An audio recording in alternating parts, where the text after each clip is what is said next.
Boa noite, irmãos e amigos.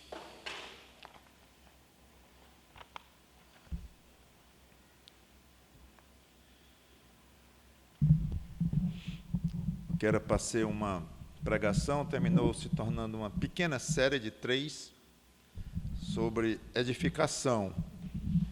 O nome da série, eu coloquei série, é Edificação Antes do Céu.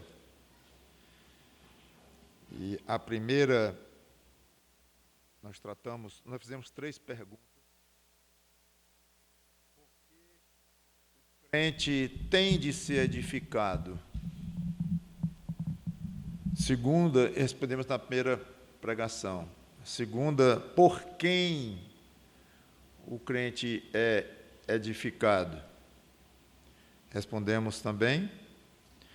A primeira, por que tem de ser edificado? Para se tornar cada vez mais eficiente no serviço, para fazer a sua parte na construção da igreja, falamos sobre isso claramente, e para buscar estar no nível espiritual melhor que possa quando for chamado para o céu. Chamado esse que não tem momento certo para... Nós não sabemos o momento certo de acontecer. Que tem, e como tem, mas não sabemos. Então, por quem você é edificado? Antes de tudo, pelo próprio Deus, como já comentamos, e em termos humanos, pela própria pessoa. Aí coloquei a responsabilidade do crente buscar a sua própria edificação, tomar providências nesse sentido. E também, claro, pelos pastores e outros irmãos em Cristo. Então, hoje a pergunta é: como avaliar se eu tenho avançado com vigor na minha edificação? Ou, de maneira mais simples, como está, como anda a minha edificação?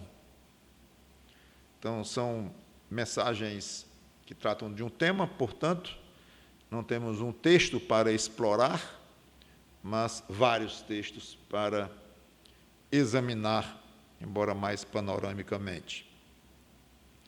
Então, eu anotei aqui alguns critérios de avaliação para isto. E vocês vão ver que esses critérios, como não poderia deixar de ser, eles vão tratar da vida cristã, ou dos pontos básicos da vida cristã. Não vai ter aqui uma grande novidade, descobrir um sistema fantástico para examinarmos, fazermos um teste da nossa edificação espiritual, não, mas simplesmente posso dizer, relembrar os pontos básicos, e sempre é bom relembrar os pontos básicos de qualquer coisa da vida, muito especialmente do nosso andar cristão.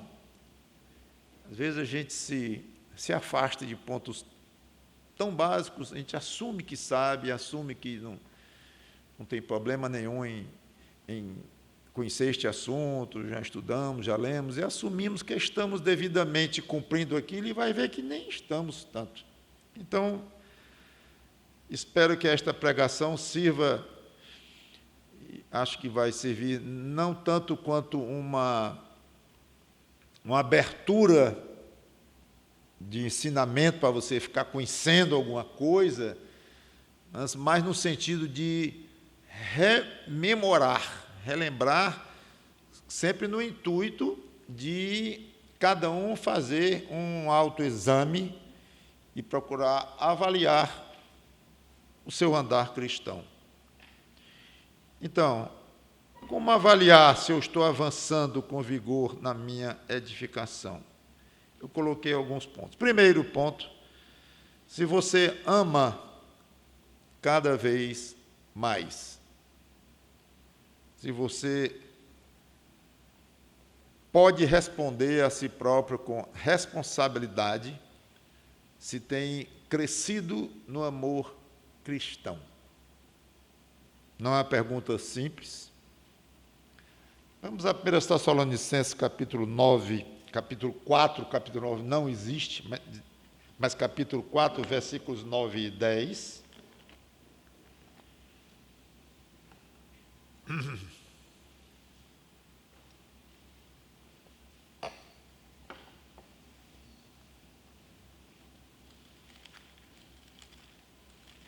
Primeiro aos Tessalonicenses, capítulo 4, versículos 9 e 10.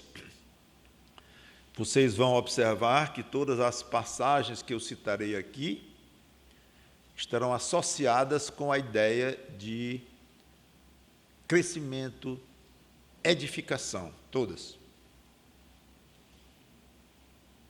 No tocante ao amor fraternal, não há necessidade de que eu vos escreva, porquanto vós mesmos estáis por Deus instruídos que deveis amar-vos uns aos outros. E, na verdade, estáis praticando isso mesmo para com todos os irmãos em toda a Macedônia. Contudo, vos exortamos, irmãos, a progredirdes cada vez mais. Vamos orar. Santo Deus, nosso bom Pai, aqui estamos diante de Ti, tentando fazer uma rememoração, uma lembrança, recapitulação do nosso andar em Cristo, focalizando na questão do crescimento, da nossa edificação. O assunto aqui não é a nossa permanência em Cristo, não é se somos salvos, mesmo depois de pecar ainda nesta vida como salvos, se vamos perder esta salvação, não é o nosso assunto aqui, porque não vamos, sabemos que não vamos, e queremos saber se estamos sendo edificados, se estamos crescendo. Cada um avalia a si próprio. Nenhum pense no vizinho, nenhum pense no que está atrás. E nem eu próprio pense, embora talvez deveria pensar um pouco como pastor, que tem uma responsabilidade, até certo ponto, de apresentar diante de ti essas pessoas, mas mesmo assim que eu procure olhar para mim, antes de tudo, e cada um para si, para ver como é que está o seu crescimento em Cristo. É em nome dele, Cristo, que nós te pedimos. Amém.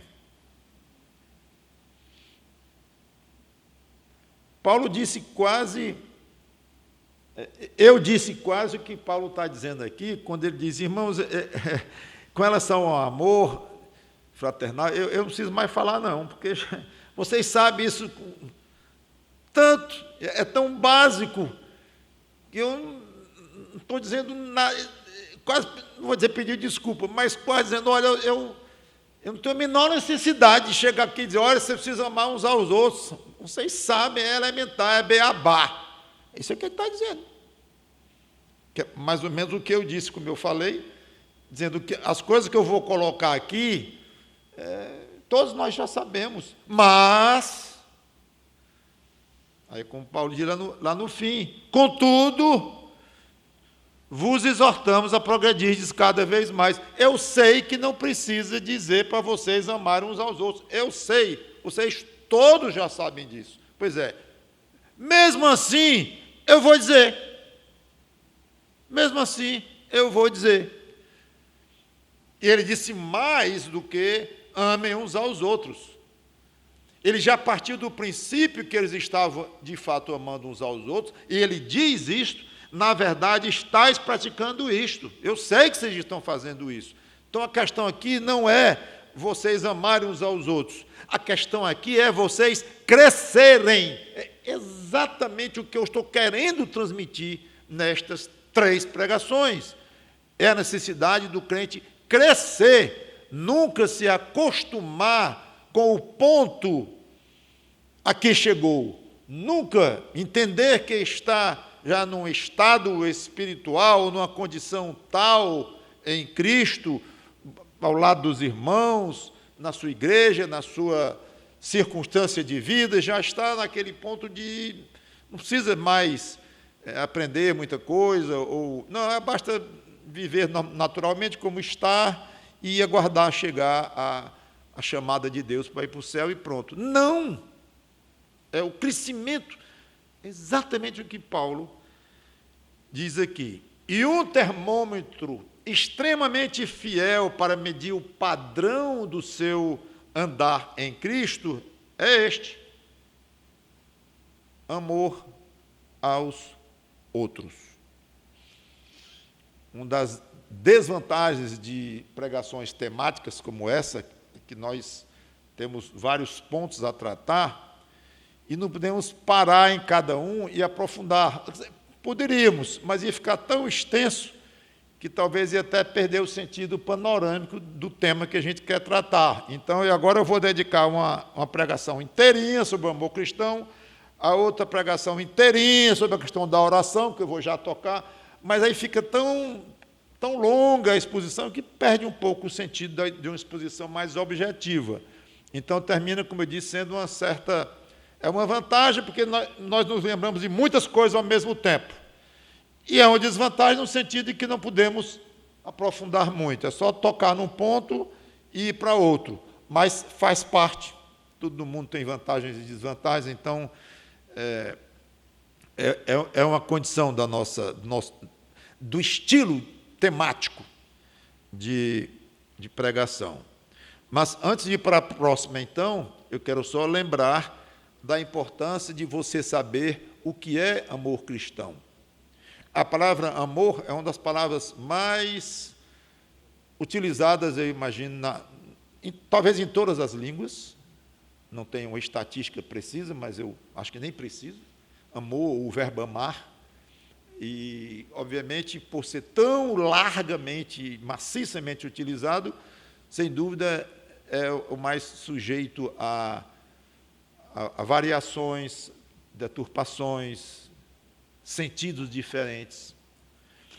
E o amor bíblico é algo que precisa ser alvo da atenção do crente, porque não é tão óbvio quanto parece ser, não é tão simples quanto o mundo às vezes pensa que é amar, e mesmo assim ainda tem que ver o sentido que o mundo aplica, que são vários sentidos, então não é tão simples, não. Então, é bom você sempre estar lendo alguma coisa sobre o amor cristão. Sempre não, de vez em quando você pega um livro, um artigo sobre amor cristão e leia para rememorar, recordar, aprender alguma coisa, alguma sutileza que não tinha aprendido antes, ou pega uma boa chave bíblica e veja as passagens que falam de amor nos livros. Então, examine isto e veja na prática.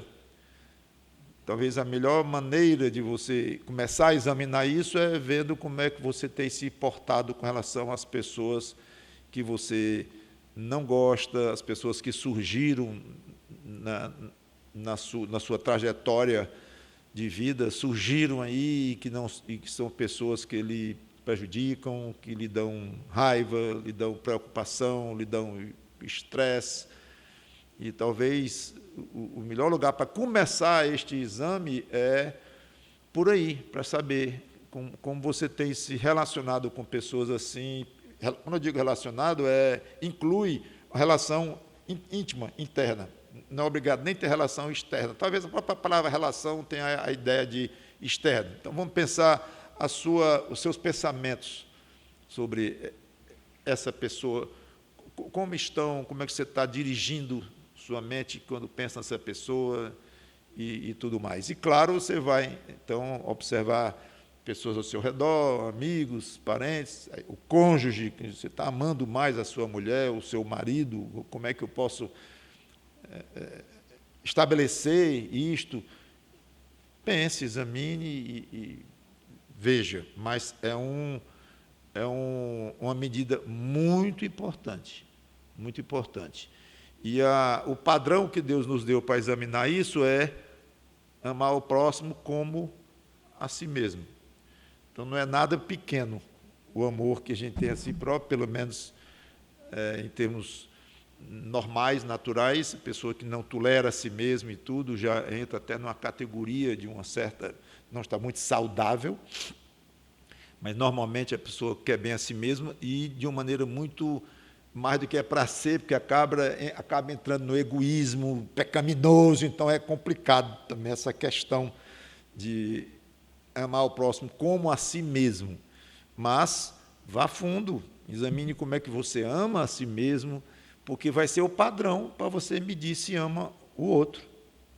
O padrão é esse. Como é esse amor? É paixão? É atração física? O que é? Não, é o que é. É como você ama a si próprio. Então, como é que eu amo a mim mesmo? Examine isto.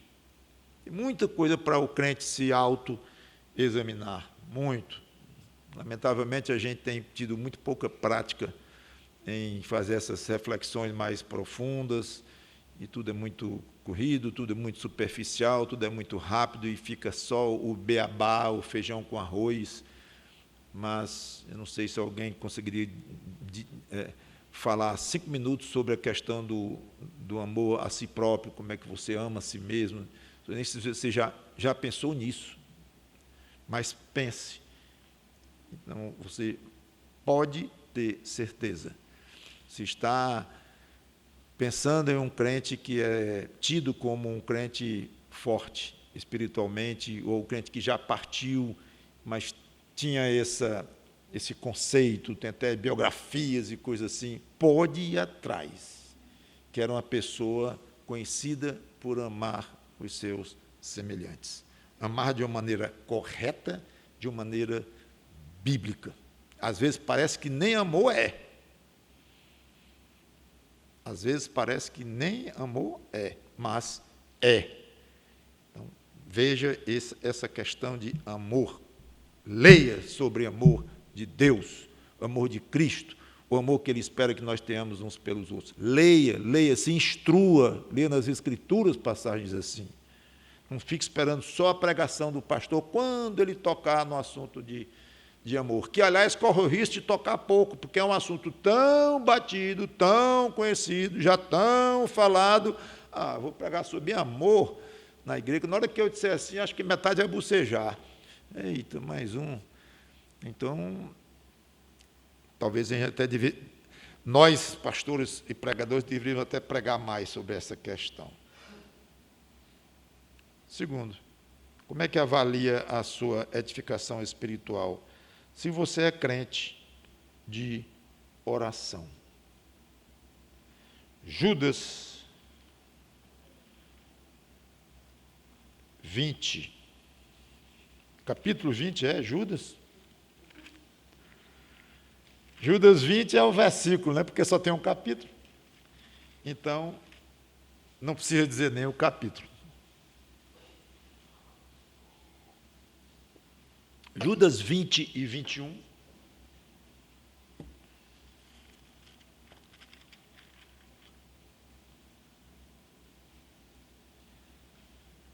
Vós, porém, amados, edificando-nos, já está aí a palavra. Eu falei que todas elas iriam falar em edificação, crescimento, lembra? Vós, porém, amados, edificando-vos na vossa fé santíssima, orando no Espírito Santo, guardai-vos no amor de Deus, esperando a misericórdia de nosso Senhor Jesus Cristo para a vida eterna. E a passagem continua, quero ficar só aqui. Você notou alguma coisa muito gostosa que lhe chamou a atenção aqui de saída? Com máscara tem que dobrar o volume da voz para eu ouvir. Trindade. Desde que eu me converti, eu acho fantástica a experiência de identificar a Trindade em alguma passagem. Aqui está uma clarissimamente. Às vezes nem é tão claro. Às vezes é. Aqui fala no Espírito Santo, em Deus.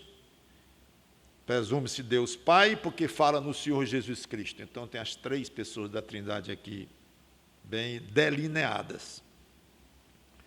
Muito bem. Então, o versículo 20, eu vou fazer uma afirmação. O versículo 20 Vós, porém, amados, edificando-vos na vossa fé santíssima, orando no Espírito Santo, guardai-vos no amor de Deus e tal. Pergunto, é correto dizer que o versículo 20 associa a oração com a edificação do crente, no caso aqui, edificação da fé, mas que podemos generalizar como edificação espiritual, que obviamente quem é edificado na fé está sendo edificado espiritualmente. Então, podemos dizer que o versículo 20 associa diretamente oração com edificação? A resposta, sim, está correta, porém incompleta, porque não é tudo o que o escritor sagrado está escrevendo aqui. É incompleto, porque o que Judas faz aqui é associar a oração no Espírito Santo com a edificação na fé. Pastor, mas isso seria necessário? Toda oração válida diante de Deus, aceita por Deus, não precisa ser feita no Espírito Santo? O Espírito Santo não está envolvido? A resposta é sim. Toda oração aceitável a Deus, toda oração nos princípios das Escrituras estão lastreadas no apoio do Espírito Santo, que inclui, mais do que o apoio, né, na ajuda do Espírito Santo, inclusive que intercede por nós, como Paulo diz. Então, para que colocar aqui? Bom, primeiro tem que lhe perguntar para quê. É complicada a resposta exata, mas eu presumo o seguinte, que é uma ênfase no fato de que o crente deve estar atento para saber se as suas orações podem ser, de fato, qualificadas como sendo orações no Espírito Santo. Eu arrisco dizer que muitas orações que já fizemos nesta vida não estavam bem qualificadas como oração no Espírito Santo. Oração na mente só, oração simplesmente para compor algum tipo de formalidade cristã ou de uma rotina que você traçou a si próprio de orar, não sei, ou um propósito diferente. Várias situações nós poderíamos imaginar aqui, citar. Orações carnais, que está visando o seu bem próprio ou de alguém e não está considerando outras coisas de outras pessoas, tantas coisas. Então, a primeira coisa que eu diria aqui, para avaliar a questão da sua edificação, é se você é um crente que costuma orar, é um crente de oração. E se são orações, de fato, qualificadas como no Espírito Santo.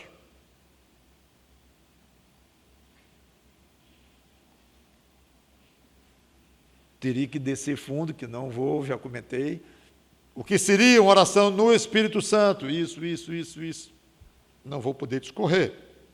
Basicamente, no mínimo, a conscientização do crente do que ele está fazendo ali, um ato misterioso, incompreensível para a nossa capacidade.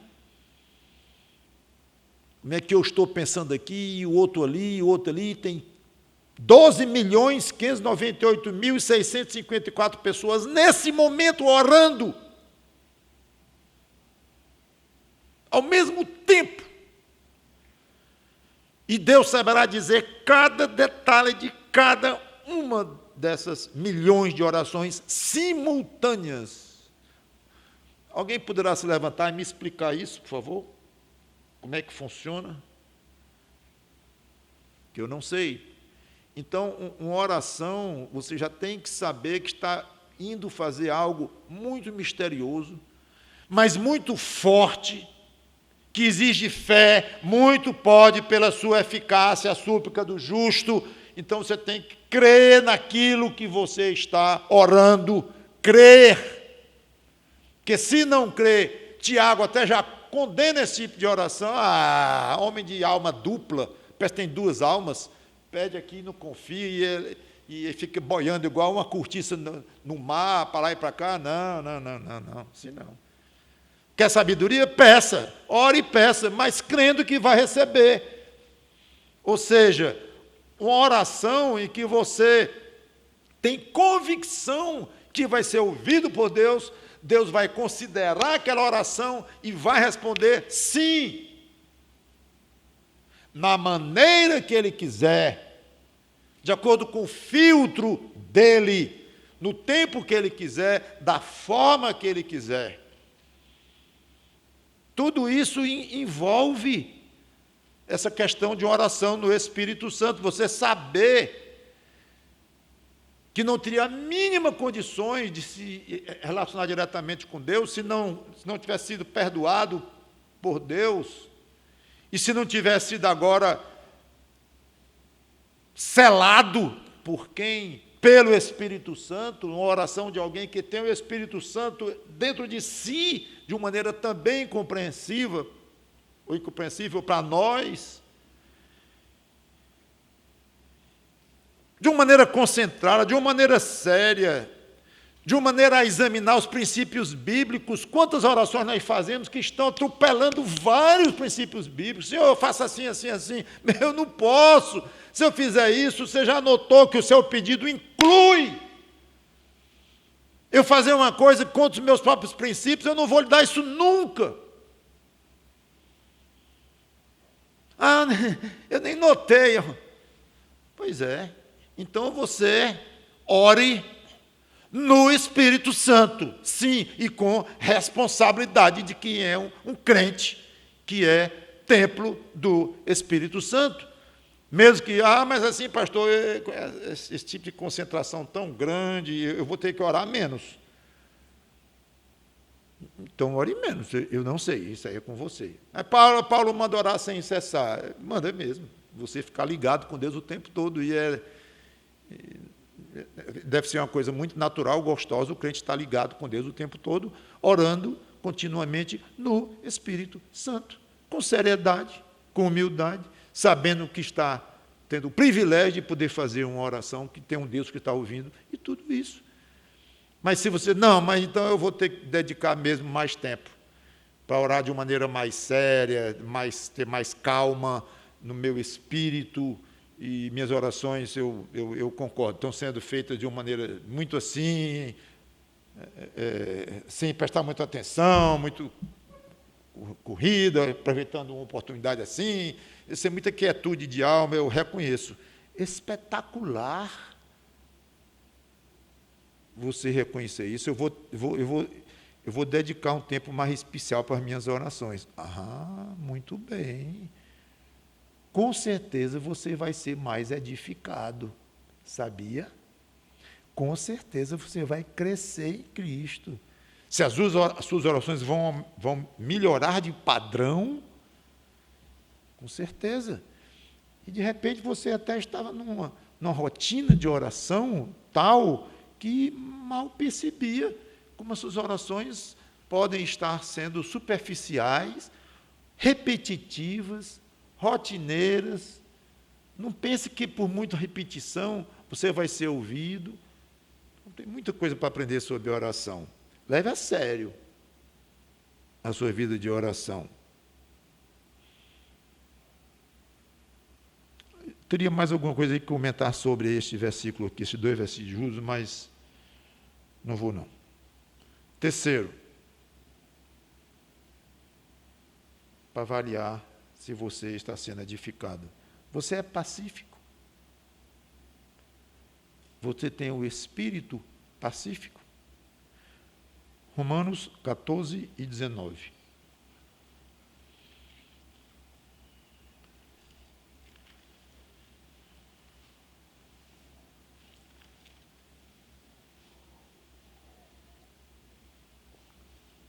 Assim, pois, Romanos 14, 19. Assim, pois, seguimos as coisas da paz e também as da edificação de uns para com os outros. Bem colado aqui, a ideia de paz e de edificação em comum. Examine se você tem dentro de si um espírito belicoso, meio briguento, que paga por uma discussão, que não tem conseguido refrear esse desejo carnal ao longo do tempo, que gosta de contestar por contestar, não aguenta uma conversa em que todo mundo concorda, tem que ter uma discordância para poder ter graça. Ou gosta de se opor ao irmão no meio de uma reunião, assim, de propósito mesmo, gosta de bater de frente, gosta.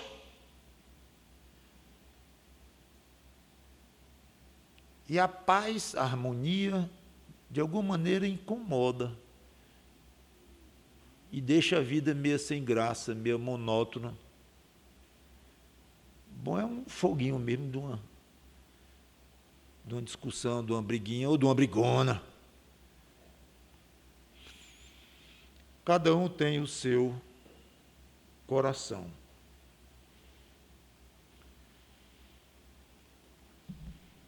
Entre duas pessoas que estão ali se olhando, de banda, vai sair uma briga ali já já.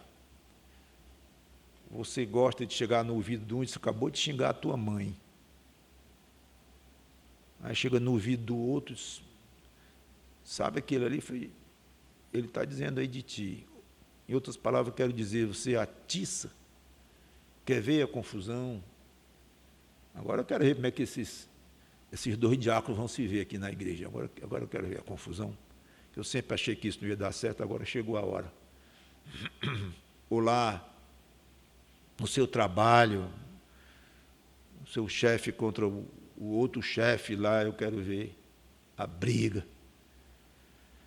Muitas vezes você olha uma briga assim, não tem muito o que fazer mesmo não, é só olhar. Mas eu estou perguntando se você pode influenciar o que tem dentro do seu coração. Cara, eu queria ajudar. Eu preciso chegar naquele irmão e dizer assim, olha, considere isso. Espera aí, tenha calma. Não, mas espera aí. Já experimentou assim, assado? Já chamei não sei quantas vezes, mas talvez chamar a quinta vez não seja a solução. Que tal esta opção aqui? Que tal assim? Que tal um intermediário? Quer que eu seja o intermediário? Ou seja, você querer pacificar. Eu quero dar mais importância ao querer do que fazer, porque, como eu disse, muitas vezes é muito complicado você se meter na inimizade ou na briga, na disposição entre duas pessoas, é complexo, não é sempre que você pode ajudar, às vezes você vai atrapalhar, eu sei que não é simples, embora muitas vezes é importantíssimo você entrar mesmo, até levar alguns arranhões. Mas eu quero dar mais ênfase ao seu coração, se você é um crente que quer ver paz no seu casamento, no seu namoro, na sua relação com os colegas, na sua relação com os irmãos da igreja, quer ver paz, gosta, se sente bem e procura ajudar. Bem-aventurado os pacificadores. Então, uma atitude pacífica contribui. Seguimos as coisas da paz e também é quase uma sequência, não estamos falando de coisas aqui completamente independentes com esse i, também não, É quase dizendo, uma coisa está ligada com a outra, a edificação de uns para com os outros. Edificação pura. Você contribui numa igreja quando ajuda a pacificar de alguma maneira. Veja o seu coração. Não, porque eu já nasci assim, tá? Essa questão de gênio, de personalidade, eu sei que é genética, em princípio, mas a linha entre um estilo de ser, entre um tipo de personalidade e pecado, ali é finíssima, e às vezes não tem linha nenhuma, é em cima, é pecaminoso. Não, eu já nasci com o coração odiento, eu odeio as coisas, eu gosto de chutar tudo desde pequeno, então meu avô era assim, meu pai era assim, meu avô e tudo, pronto, acabou. Minutinho aí. Mas é genético, pode ser genético, mas é um genético com pecado dentro. Então você vai ter que dar contas diante de Deus. O pecado jaz à porta. A ti cumpre dominá-lo. Se vire. Mas não venha com essa que eu puxei do meu pai, puxei da minha mãe, mentir. Eu cresci num lar de muita mentira, minha mãe mentia, meu pai mentia, então já entrou, foi no meu gen. Eu me acostumei a mentir. Para! Então, tem que ter muito cuidado com essa questão de personalidade. Algumas, como eu comentei de manhã, uma pessoa que é tímida, que fala pouco, e o irmão do outro que fala bastante, é extrovertido, é personalidade pura isso, mas não envolve pecado. Não é pecaminoso ser tímido e falar pouco, e não é pecaminoso gostar de falar e ser extrovertido. Mas nem sempre essa questão de personalidade, de genética que herdamos dos nossos pais, nem sempre são assim, isentas de pecado. Algumas estão assim, de pecados, e outros, como eu disse, estão ali na fronteira. Cada um examine. Essa questão em particular que eu estou falando aqui, que é da questão de paz, de ser pacificador, é um ponto que alguém pode dizer assim, não, mas é porque eu sou briguento mesmo, minha natureza. E quantas vezes eu vi meu pai se envolvendo em briga, e ele falava das brigas do vovô, e eu tenho um tio que, esse aqui é briguento mesmo, está dentro de mim. Eu vejo uma tartaruga, quero brigar com ela. É genético isso. Pois cuide, porque isso é pecaminoso. Querer brigar com todo mundo e não gostar de pai, gostar de discutir, só se sente bem quando está discutindo e brigando, contendendo de alguma maneira. É errado. E um crente assim, não fique esperando edificação e está aumentando no seu plano espiritual. Esse é um ponto importante. Paz. Trabalhe pela paz. Você gosta de consolar os outros? 1 Tessalonicenses, capítulo 5, versículo 11.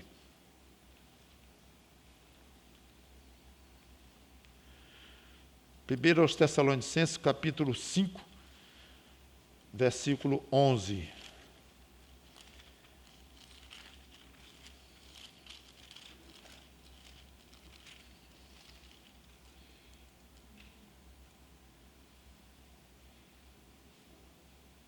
Consolai-vos, pois, uns aos outros e edificai-vos reciprocamente, como também estáis fazendo. Novamente, a ideia de edificação aí, junta com alguma virtude cristã, que no caso aqui é a ideia de consolar.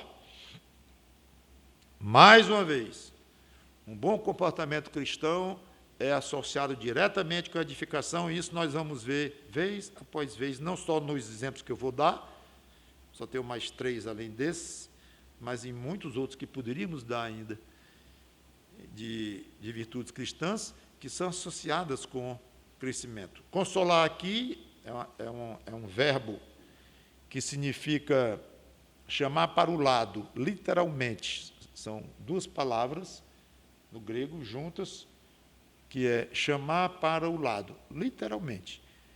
Mas aí abre um bocado o sentido da palavra, porque aí vem chamar para o lado para quê?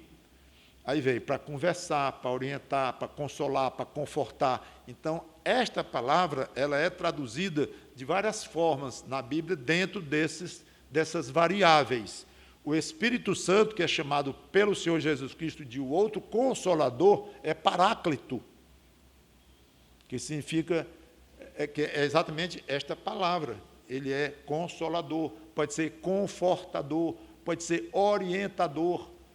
Então, a ideia de consolar e confortar e orientar e instruir, tudo cabe, é uma palavra genérica. Genérica não, que tem um escopo mais ou menos abrangente de significado. Seja como for, é extremamente importante a ideia, a necessidade de uns consolarem os outros, confortarem os outros, chamar os outros para o lado e dizer, vamos conversar, vamos tratar. Até repreender, pode caber nessa palavra aqui. É chamar para conversar. Embora a maior parte é usada no sentido de realmente consolar ou confortar. Então, eu coloquei aqui, para análise própria, se gosta de consolar os outros. Mas a passagem aqui de Paulo não fala em gostar de consolar. Não sei se você notou isso. Ela fala em quê? Consolar. Não, pastor, o senhor não devia estar dizendo que, para querer se autoexaminar, eu devo examinar se eu gosto de consolar, de confortar. Não, é saber se eu consolo, se eu conforto, se eu exorto. Não está aqui a condição de eu gostar. Tá, não, mas eu coloquei. Mas, pastor, está adicionando à Bíblia? Não. Pelo contrário, eu acho que eu estou querendo ler as Escrituras e aprender dela dentro da linguagem das próprias Escrituras. Ou seja, dentro dos conceitos do próprio Deus que fez as Escrituras. Deus gosta de ver o coração. Então, alguma coisa externa, alguma coisa por obrigação, não tem valor diante de Deus. Vez após vez, Deus diz isso. Então, quando diz consolar, ou qualquer outra coisa, mas eu quis colocar aqui no sentido de consolar, dizer, nesse exemplo de consolar, a ideia de gostar, de fazer com prazer, fazer com gosto. Porque você chamar alguém por uma obrigação pura e simples, e dizer palavras frias, dizer palavras porque cumpre a você, talvez até como um diácono na igreja, ou mesmo como um irmão em Cristo, e você tem que fazer aquilo, ou um pai, com a mãe, com o filho, ou com alguém na igreja, independente de cargo ou coisa assim, mas você faz por uma obrigação, de uma maneira quase mesmo obedecendo uma ordem de Cristo, coisa assim. É muito fraco isto. Vou dizer que não vale nada, mas é fraco. Então, eu sugeriria você orar por um coração consolador. Alguém tem dúvida que o Espírito Santo se deleita em ser o outro consolador, sendo o primeiro consolador o próprio Senhor Jesus Cristo? Alguém tem dúvidas que o Espírito Santo desempenha esse papel belíssimo na vida de todo crente, que ele faz isso com prazer, com alegria? Não. Então, em vez de você pedir mais a Deus que eu console mais os outros, que eu esteja pronto para consolar, que eu tenha mais tempo para consolar, que eu tenha mais disposição de pegar aquele telefone e investir ali 15 minutos, 30, uma hora, não sei, para consolar alguém, para falar alguém, que eu tenha mais tempo, isso aqui. Tudo bem que você peça isso, mas, na base, peça um coração confortador, que você quer consolar, que você vai ficar chateado se chegar já de noite na cama e não liguei para fulana, para a irmãzinha lá, que eu queria ter ligado para ela hoje. Quando eu acordei, eu disse, eu vou ligar para ela hoje, e não liguei, esqueci, ou o tempo não deixou. Excelente sentimento, excelente, porque mostra que você queria fazer, que é o que eu estou tentando querer transmitir para você. Você querer ajudar o outro, porque se você quiser mesmo, vai ter muito pouco obstáculo à sua frente. Tudo bem, esqueceu hoje, o tempo e tal, mas amanhã de manhã eu tenho certeza que você está ligando, porque você quer. Então peça a Deus este desejo de consolar os outros, de ajudar os outros.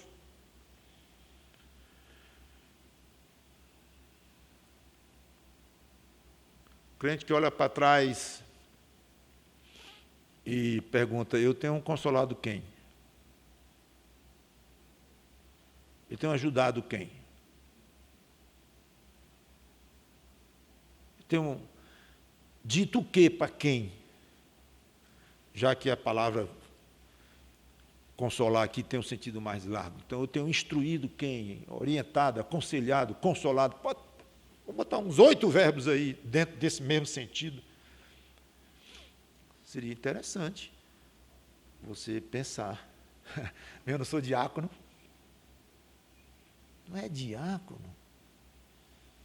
Não sou pastor. Está ruim. Se é esse pensamento mais ou menos que passa a sua cabeça, sua edificaçãozinha está bem, pelo menos nesta área, deixa bem a desejar. Porque qualquer um pode consolar qualquer um porteiro simples, humilde, pode ver passar o governador e dizer uma palavra de consolo para o governador. Estou orando pelo Senhor, Deus lhe dá sabedoria num momento tão difícil de uma pandemia dessa. O motorista pode dizer isso. Quando eu digo motorista, não quer dizer que é uma pessoa de segunda categoria, não. Estou falando de pessoas simples, em termos salariais, em termos de hierarquia, importância política, coisas que o mundo valoriza tanto e tal. Mas eu quero dizer que isso você não precisa ser um crente antigo, ou ter um cargo na igreja, ou coisa assim, para você ter uma palavra de consolo para o outro. Eita, aqui eu não vou entrar num ponto que não estava no meu programa entrar. Eu não queria falar mais de WhatsApp.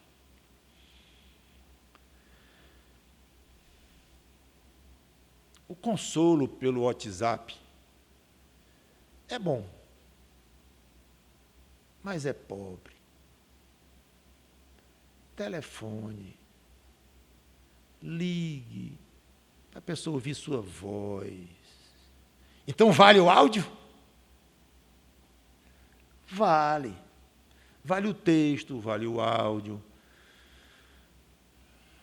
Mas a presença pessoal não é substituída pelas letrinhas lá, pelo PQ de porquê, VC de você, tudo ali, tudo simplificado. Eu sei que o Espírito pode estar excelente, que você deseja de coração passar aquele conforto, eu repito, é válido, mas não se acostume, porque é pobre. Entendem? É pobre. Comparado com fulana, como vai, meu amigo, meu irmãozinho, como é que vai, como é que vão as dores aí, eu tenho orado por você e tal. Não se compara, não se compara. Como não se compararia um papo por telefone, por exemplo, com uma visita pessoal, muito mais rica, mais complicado, mais difícil, eu sei disso, mas estamos falando em níveis de riqueza. Como é que na época consolavam uns aos outros aqui? Consolar uns aos outros. Nós estamos lendo aqui Paulo escrevendo. Era o WhatsApp? Era telegrama? Era mensagem pelo rádio? Era e-mail? Telefone? Zero. Só tinha duas maneiras. 3. Escrever? Podia. Mandar um recado pelo outro, diga para o fulano, você está indo para lá e tal, eu tenho orado por ele e tal, é válido. E o terceiro, o mais rico, era pessoalmente. Pessoalmente. Que hoje ainda está disponível isso. Parece que nem está mais, numa época dessa, em que a gente tem medo de estar com os outros, quando realmente o calor humano é tão importante para a nossa alma. Então, vejam como pode aprofundar muito essa questão dessa pandemia e fazer acostumar a nós que já temos resistência em visitar os outros, em ligar para os outros, é o tempo assim, agora não pode chegar perto do outro, não pode dar a mão ao outro, e tem que estar 1,5 metro do outro. Isso é terrível. É necessário, em termos de saúde pública e tal, eu entendo. Mas fique atento, porque há motivos para esfriamento, de muitos de nós, talvez sem sentir muito, um afastamento uns dos outros e achando que está bem pertinho do outro pelo celular. E está um tanto quanto, não pode se negar, mas repito, pobre. E o diabo gosta muito de ver um cristianismo pobre, exercitado de uma maneira muito fraca. Ele não arranca mais nenhum de nós das mãos de Cristo, irmãos. Nenhum. Estamos comprados pelo sangue de Cristo e selados pelo Espírito Santo, como já falei, selados pelo Espírito Santo, certo? Mas ele pode fazer muito estrago ainda na nossa relação com o próprio Deus, com Cristo, em relação uns com os outros. Cuidado. Edificação, mesmo no meio de uma terrível pandemia. Linguagem sadia. Efésios 4 e 29, essa que eu vou passar bem rápido, já quero partir para o encerramento. Efésios 4 e 29.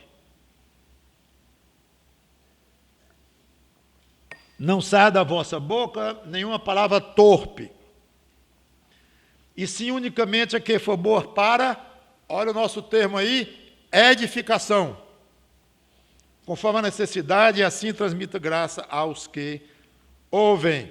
A palavra torpe no grego, ela pode ser muito forte, como podre, e pode ser mais leve, como gasto, ou de uma qualidade ruim, sem valor. Ela tem aí uma variável. Seja como for, observe que a ordem bíblica aqui não é só para nomes feios, pornografia, linguajar imoral. Tá? Não, a palavra torpe cabe o conceito de, repetindo, sem valor, ruim, de baixa qualidade. Pronto, é isso aí. Então, inclui fofoquinhas, insinuações, ironias, cinismo, conversas de duplo sentido, piadinhas mal intencionadas, para ferir o outro, machucar o outro, indiretas e coisas assim. Está tudo incluído aí nas palavras, na ideia de torpeza de uma palavra. E ele colocou aqui uma fórmula espetacular que não vai estar tempo nem para tentar desenvolver, que é a ideia aqui de se edifica o que está ouvindo, se é algo positivo, algo bom, e se transmite graça, ou seja, se produz alegria, amabilidade, leveza, bons sentimentos. É isto. Então, não precisa ser uma palavra sempre como doutrina ou coisa assim. Não. Falando sempre em Deus, nas coisas do alto, seria bom que fosse muito mais o percentual das nossas conversas tratando dessas coisas, sem dúvida. Mas não obrigatoriamente. Você pode falar alguma coisa da vida, uma coisa leve e tudo, mas que não seja torpe e que seja edificante minimamente, que seja, nem que seja para passar o tempo, bater um papo, tudo bem, mas que e transmita um sentimento agradável à pessoa ou ao grupo no qual você está conversando. Sexto, se você serve de uma maneira visível e abundante. Já li essa passagem em Efésios 4, na primeira pregação, sobre a questão da edificação. Eu quero só repetir, essa e a próxima, que está no versículo seguinte, e encerrar. Efésios 4, versículo 12. Com vistas ao aperfeiçoamento dos santos, estou lendo do meio do contexto, porque eu já li no domingo atrasado. Com vista ao aperfeiçoamento dos santos para o desempenho do seu serviço, para a edificação do corpo de Cristo. Não vemos nenhuma indicação na Bíblia de que um crente maduro não serve, não está pronto para servir. Não é que não presta, é que não presta serviço. Dizendo de outra maneira, a ideia de um crente maduro na fé está diretamente associada com serviço.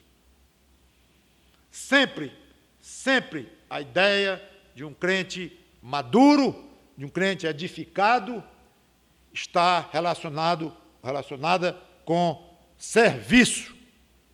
E muito poderia falar aqui, claro, sobre serviço. Quer avaliar como é que anda o seu serviço cristão? Uma sugestão meio diferente, talvez. Primeiro, pergunte a você próprio, como tem sido o seu serviço a Cristo? O qual tem sido o seu serviço a Cristo? Agora faça o seguinte, pegue uma caneta, pegue um papel. Pronto, agora eu vou começar a responder essa pergunta. Como é mesmo, pastor? Em que você tem servido a Cristo? Escreva. 1, 2, 3, e aí vai. Fica em 1, fica em 2, fica em 3, não importa. Onde ficar, ficou. E você vai examinar, vai pensar, vai orar a Deus e vai refletir um pouco sobre isso. Mas eu sugeria a caneta e o papel para não ficar assim, eu sirvo porque eu falo de Cristo para as pessoas, eu procuro dar um bom exemplo. Tudo bem, se você quer escrever isso aí, escreva, mas a sugestão é objetividade e coisas concretas. Você serve como? Agora eu sei que assim, eu sou o evangelista pessoal que procuro ser consciente. Amém, isso é serviço. Estou dizendo que não é não. Só estou sugerindo que você equacione, que você responda, se obrigue a responder. Em que? Qual é o tipo de serviço que você está dedicando a Deus? Através de um cargo na igreja ou não, não importa, mas é importante.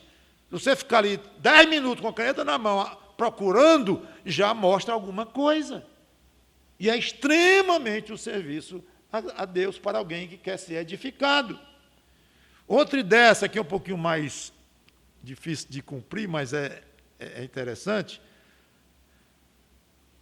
Já pensou se um membro da igreja pega o nome de cada membro, aí bota num saquinho, balança, aí tira 3 nomes, aleatoriamente. Tchum, tchum, tchum. Aí chama todos os 3 individualmente, de um a um. Irmão, sou fulano, eu sei, eu conheço seu nome, irmão. Pois é, então. Na sua cabeça, em que eu sirvo a Cristo? Você tem noção? Seria uma resposta muito interessante.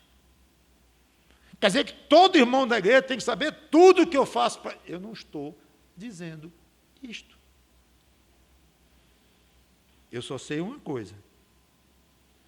Brilhe a vossa luz diante dos homens, para que vejam as vossas boas obras e glorifiquem ao Pai que está nos céus. Não é isto?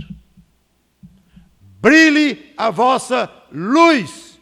Não, pastor, eu pensei que meu serviço aqui deveria ser escondido, para não ser um fariseu. Jesus não criticou o fariseu que gostava de dar esmola e tal, e de mostrar serviço. Jesus criticou duramente. Jesus não criticou o serviço, nem criticou o fato de ser um serviço público. Ele criticou a intenção do fariseu de querer aparecer no seu serviço para poder ser elogiado, bem comentado, bem referenciado, fulano, pessoa de oração. Então, a intenção dele estava ruim. Então, Jesus disse isto. Mas daí para achar que o seu serviço a Cristo deve ser escondido, não. Agora, nem alardeado de uma maneira exagerada, entre o bom senso, entre a sabedoria do alto. Tem a forma, tem maneiras. Mas, em princípio, o seu serviço deve ser conhecido de irmãos, em princípio, sim, não há problema nenhum. E você chegar um dia na igreja e dizer, irmãos, eu estou fazendo uma obra pessoal entre eu e Cristo, lá de falar com meus vizinhos o Evangelho durante este ano. Diga no culto de oração, diga para os irmãos que você tem mais intimidade, diga, ou para a igreja mesmo, isso edifica a nós. Edifica, o que você está fazendo para Cristo? Ah, que ideia boa que Ele me deu, vou fazer isso também. Interessante, eu não conseguia fazer tal e tal coisa, que até o pastor sugeriu, não deu bem para mim não, mas isso aqui do irmão lá é interessante, vá por aí. Ou então aproveite a ideia dele do seu jeito, eu não sei, mas vamos estimular uns aos outros no serviço a Deus, através da igreja do Senhor Jesus Cristo a que nós pertencemos, estimular uns aos outros. E não ficar escondendo embaixo da mesa a nossa luz brilhando, não, é em cima. Como Cristo disse, bota lá em cima para poder todo mundo ver. Então fica esse aspecto do seu serviço. Qual é o seu serviço a Deus? Se você tem aumentado esse serviço a Deus, a Cristo. Se não, sua edificação está precisando algumas reconsiderações. Todo crente bem edificado, todo crente maduro serve. Ou vou dizer, porque pode ter duplo sentido, pode ter um segundo sentido de serve aqui, presta, não quer dizer, não é esse sentido, é presta um serviço. Todo crente maduro presta serviço a Cristo, sem exceção. Por fim, se você está cada vez mais parecido com Cristo, ainda no nosso Efésios capítulo 4, ora versículo 13, até que, dá o limite, dá um ponto, até que todos cheguemos à unidade da fé e do pleno conhecimento do Filho de Deus, à perfeita varonilidade, à medida da estatura da plenitude de Cristo. E a passagem continua, belíssima essa passagem aqui. Como é que eu vou avaliar se eu estou mais parecido com Cristo? Se eu estou crescendo na estatura da plenitude de Cristo? Não é tão simples. E eu acho que a ideia de você sair perguntando aos irmãos se você anda mais parecido com Cristo ou não, eu acho que fica meio estranho. Eu acho que o óbvio aqui seria uma avaliação muito pessoal, muito honesta, corajosa, à luz da vida de Cristo, aqui como ele deixou de exemplo para nós. Mesmo assim, é uma avaliação complexa e muito delicada para você fazer a si próprio, se você está mais parecido com Cristo. Deixa eu fazer uma sugestão e com ela eu encerro. Em vez de perguntar ao irmão, um ao outro, pergunte a Deus se você está mais parecido com Cristo aos olhos dele.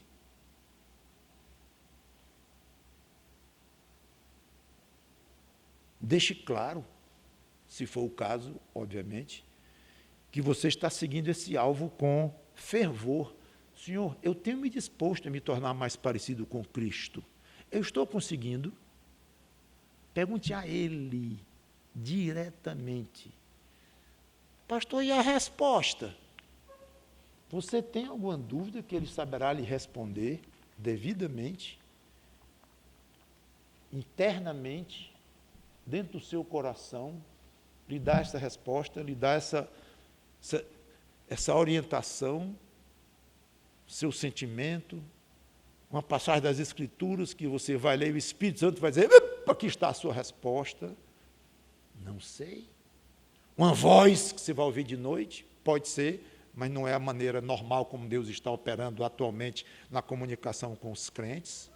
Um sonho, pode ser, também não é a forma natural como Ele está fazendo hoje, não conte com isso, mas uma coisa eu digo,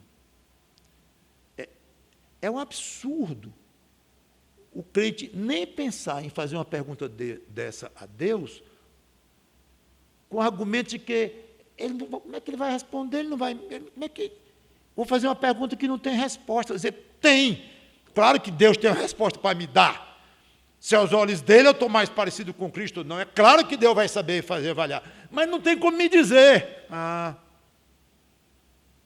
Meu irmãozinho, seja mais ousado na sua fé, no seu andar com Deus, converse mais com Ele, fale mais com Ele, aguarde instruções, aguarde respostas desse tipo. Seja como for, cuide para que você esteja sendo cada vez mais edificado em Cristo. Você cuida de lá, eu cuido de cá, você cuida da sua alma, eu cuido da minha, e você também cuida da minha, e eu cuido da sua, e uns cuidamos das almas uns dos outros para edificação mútua em Cristo. Vamos orar. Obrigado, Senhor Deus, pela Tua palavra e pelo privilégio de poder expô-la mais uma vez. Em nome do Senhor Jesus Cristo. Amém.